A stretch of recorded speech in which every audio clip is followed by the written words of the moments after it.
Escribía hace no demasiado tiempo Hernán Castiari, un escritor y periodista argentino, que de todas las profesiones la que más le repugnaba era la abogacía. Bueno, veo por vuestra cara que incluso alguno puede pensar igual. Pero es más, iba a Castiari y decía que no encontraba motivos para entender por qué no todos los abogados estaban presos. Los que todavía no hemos ingresado a impresión, estamos pensando que la tecnología va a suponer un cambio radical en la prestación de los servicios jurídicos. Pero no solamente eso, sino que el mundo del derecho va a cambiar de manera radical como consecuencia de la implantación y de la disrupción de la tecnología. Vosotros sois conscientes, yo creo que todos los sectores de actividad han sufrido un gran cambio o están sufriendo un gran cambio como consecuencia de esa irrupción tecnológica. Vemos el sector financiero a través de fórmulas de fintech, vemos el sector agropecuario hablando de agrotech, vemos la automoción como con el autotech parece que se está cambiando de manera permanente y todos somos, yo creo que usuarios y consumidores de ese tipo de plataformas y sin embargo parece que el mundo legal se queda rezagado hacia un lateral. Y sin embargo yo os diría que eso creo que no es así. Es más, se habla de una corriente conocida como Legal Tech, donde efectivamente la tecnología supone un impacto dentro de la prestación de los servicios jurídicos. Cuando hablamos de tecnología en el ámbito jurídico, nos podemos referir a muchas de las tecnologías que vosotros ya conocéis en otros ámbitos. Pensad, por ejemplo, en la robótica, pensad en la inteligencia artificial, pensad, por ejemplo, en el machine learning, pensad en cualquier tipo de tecnología que de alguna manera pueda cambiar la manera en que estamos haciendo las cosas. Dice uno de los principales gurús del ámbito jurídico, Richard Susskind, que en los próximos 20 años el mundo del derecho cambiará más que en toda su historia pasada. Los que estudiamos con ahínco el derecho romano de la época de Justiniano, vemos cómo lamentablemente el derecho no ha cambiado demasiado en todos estos años o en todos estos siglos. Sin embargo, vemos cómo determinadas irrupciones tecnológicas hacen que lo que era tradicional para nosotros de repente cambia. Y a veces ni siquiera somos conscientes de cómo ese cambio está operando. Dice mi padre que el movimiento se demuestra andando, con lo cual dejadme que comparta con vosotros algunos ejemplos de cosas que estamos viendo y que están aconteciendo a fecha de hoy. Uno de los principales fabricantes tecnológicos a nivel mundial lanzaba hace un tiempo un software de inteligencia artificial llamado Watson. Watson tiene un primo jurista que se llama Ross y esa plataforma Ross se dedica básicamente a lo siguiente y es a dar solución jurídica a problemas que plantean los individuos. Y uno tradicionalmente tiene un problema que aparentemente requiere de la presencia o de la, digamos, de la consulta de un abogado y habitualmente íbamos a nuestro despacho de abogados donde nos recibían en una mesa de roble, digamos que con todo el protocolo que correspondía. Estamos viendo cómo precisamente este tipo de plataformas lo que hacen es que tienen un conocimiento embebido absolutamente gigante donde han ido captando toda la información jurisprudencial, de doctrina, de derecho positivo que ya existe, lo que hacen es que de alguna manera la aglutinan, la procesan y son capaces de responder con una fiabilidad enorme a las consultas que plantean los clientes y los usuarios. Eso obviamente supone una disrupción, en tanto que de alguna manera vemos cómo el abogado de algún modo se ve desplazado o al menos parece que va a jugar un rol distinto. Esto que os puede parecer demasiado estrambótico y que, bueno, yo no voy muchas veces al abogado, al final a mí esto no me va a impactar, lo veréis en algo que seguramente para vosotros sea parte de vuestro día a día. Estoy convencido que la mayoría hemos comprado algún tipo de producto o hemos adquirido algún servicio a través de alguna plataforma de Internet y es posible que hayamos tenido alguna mala experiencia consistente, normalmente es recurrente, que el producto no lo recibimos, el producto es defectuoso, básicamente no nos gusta y queremos ejercitar lo que en derecho se conoce como el derecho de desistimiento. Básicamente quiero el producto porque me da la gana o quiero poner una reclamación en el sentido que sea. A fecha de hoy tenemos como dos grandes vías. La primera es me voy a un procedimiento judicial, ya sabéis que es algo tedioso, largo y no siempre satisfactorio. Y por otro lado tengo lo que las plataformas digitales me han dado, básicamente consistente en un mecanismo alternativo de resolución de disputas. Yo emito una queja a la plataforma analiza esa queja y emite, digamos, una resolución que será vinculante para ambas partes porque ambos, lo hemos comprador y vendedor, lo hemos aceptado en los términos y condiciones de esa plataforma. Lo que quizás no seamos tan conscientes es que esas consultas no son ni una, ni dos, ni tres de la manera diaria, sino que en las grandes plataformas nos encontramos con miles o decenas de miles de reclamaciones diarias. Y lo más divertido es que los equipos de soporte que están detrás, aparentemente juristas o paralegals, ya no están ahí. No significa que no haya nadie, significa que en su lugar hay alguien haciendo ese trabajo. Y ese alguien no tiene ni brazos ni piernas, sino que normalmente es un software. Un software que ha aprendido cuáles son los comportamientos y las respuestas habituales a la misma tipología de preguntas. Y las respuestas, de nuevo, llegan en un formato amigable donde muchas veces entendemos que al otro lado hay una persona. La realidad es que no está ahí. Hay muchos más ejemplos que quiero compartir con vosotros para que nos demos cuenta de cómo ha ido cambiando todo. Pensad, por ejemplo, en una iniciativa que hace un tiempo lanzó uno de los gigantes de Internet, Google, a través de su vehículo de inversión entró en una plataforma conocida como Rocket Lawyer. Rocket Lawyer es un repositorio absolutamente gigante de formularios digitales. Cuando yo necesito un contrato, ya no necesito recurrir a mi abogado. Lo que hago directamente es que entro en un marketplace, en una plataforma donde en lugar de hacer la compra, en lugar de consumir música o de consumir contenidos audiovisuales, lo que consumo son contenidos jurídicos. Contenidos jurídicos que además pueden ser, digamos, aterrizados al caso concreto en función de cuáles sean las pretensiones y las necesidades de cada uno de estos usuarios. De nuevo, es una disrupción, un cambio en cómo nosotros accedemos a la prestación tradicional de los servicios jurídicos.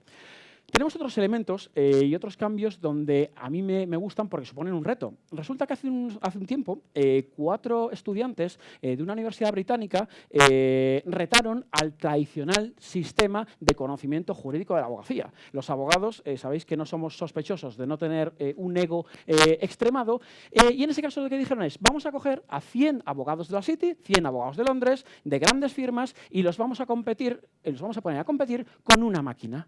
Esa competición consistió en lo siguiente: 800 casos previamente resueltos por juzgados y tribunales y se lo damos en un espacio acotado de tiempo para que compitan las 100 mentes brillantes contra un software.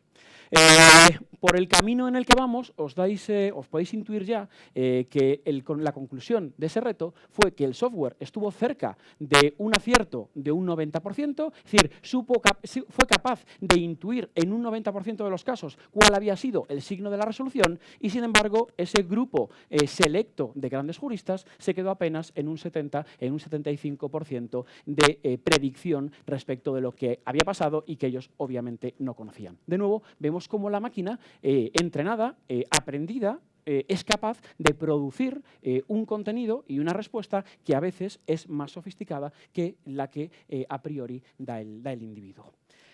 Pero la disrupción no viene solamente en modelos de negocio. La disrupción a veces viene dentro del propio individuo y viene dentro del propio sector como tal. No sé si habéis escuchado hablar en alguna ocasión de los conocidos como smart contracts. Tradicionalmente, los abogados, digamos que redactamos los contratos en castellano, los redactamos en inglés y en cada uno de los idiomas donde uno se sienta relativamente cómodo. Pues resulta que en los últimos años, y como consecuencia de la irrupción de una tecnología que a fecha de hoy está generando mucha expectación, como es blockchain, resulta que aparecen una suerte de contratos que lo que hacen es que se autoejecutan. Yo creo que esto se entiende bastante bien si hablamos de vuestra lavadora. De hecho, hay quien dice que el smart contract nace para que vuestra lavadora compre detergente. ¿Cómo? Resulta que no se os ha pasado, pero cuando yo voy a poner lavadora no queda detergente, con lo cual eso significa que no puedo hacer la colada, tengo que irme al supermercado, realizar la compra, volver, poner el detergente y conseguir mi objetivo. Imaginaos, en un mundo ya real, no estamos pensando en ciencia ficción dentro de mucho tiempo, nuestra lavadora está conectada a Internet. Está conectada, por ejemplo, a páginas web. Resulta que, además, mi lavadora tiene un contrato dentro. Ese contrato es un smart contract que responde a un patrón. If, then. Si acontece algo, se despliega una consecuencia jurídica determinada. ¿Cuál es? La lavadora identifica que no queda detergente y lo que hace es que ejecuta una orden de compra. Como está conectada a distintas plataformas de Internet, lo que hace es que busca entre, por ejemplo, mis supermercados, los que yo he utilizado tradicionalmente o algún tipo de comparador de supermercados, realiza la compra y la ejecuta de manera automática. Eso es un contrato, no sé llamarle inteligente u obediente, pero responde a un patrón determinado. Esto, que puede parecer ridículo en el ámbito de las lavadoras, sin embargo, puede tener incidencia en otros sectores, como por ejemplo el asegurador o el sector bancario. Imaginaos que cualquiera de vosotros va a comprar un coche y cuando compra un coche, en lugar de pagarlo al contado, lo que hace es que solicita una financiación. Si por el motivo que sea, en un determinado momento vosotros no podéis pagar vuestro coche, el problema en realidad lo tiene el banco, porque aparentemente os ha entregado, os ha permitido el acceso a un bien que vosotros no sois capaces de devolver en términos económicos. Imaginaos que el coche, el individuo y el banco hayan suscrito un smart contract, de nuevo, donde el coche está conectado a Internet. El día que no hayáis pagado la letra correspondiente, cuando vayáis con vuestra llave a encender el coche, ya sabéis lo que va a pasar. El coche no encenderá.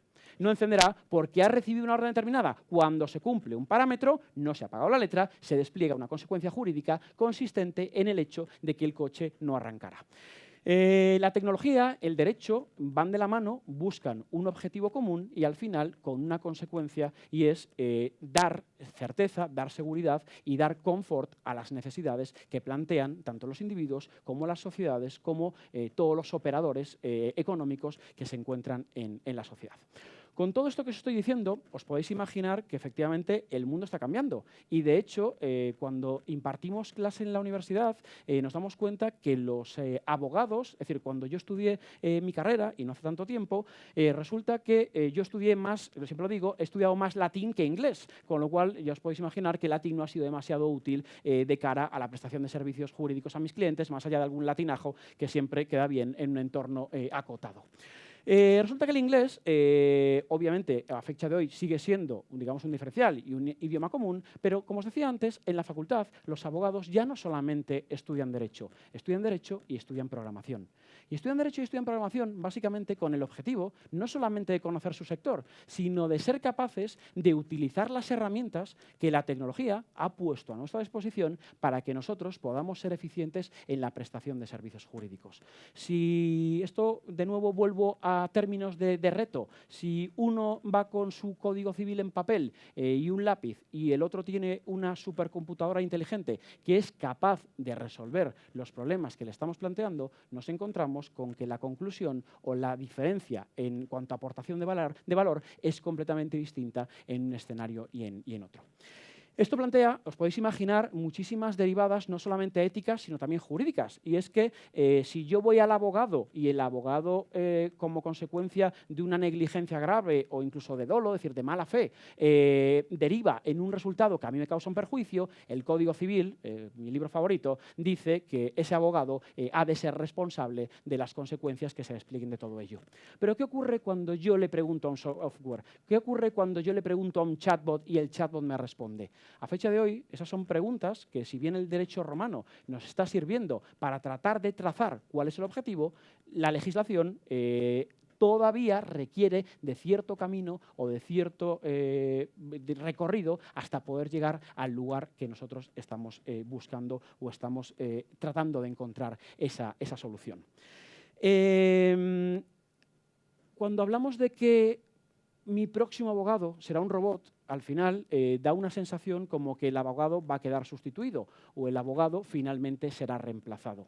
Yo os invito a la reflexión, y sobre todo es una reflexión que yo me hago. Yo no sé si a mí me importa demasiado que un robot haga mi trabajo. A mí lo que me preocupa es que un robot cobre mi nómina. Muchas gracias.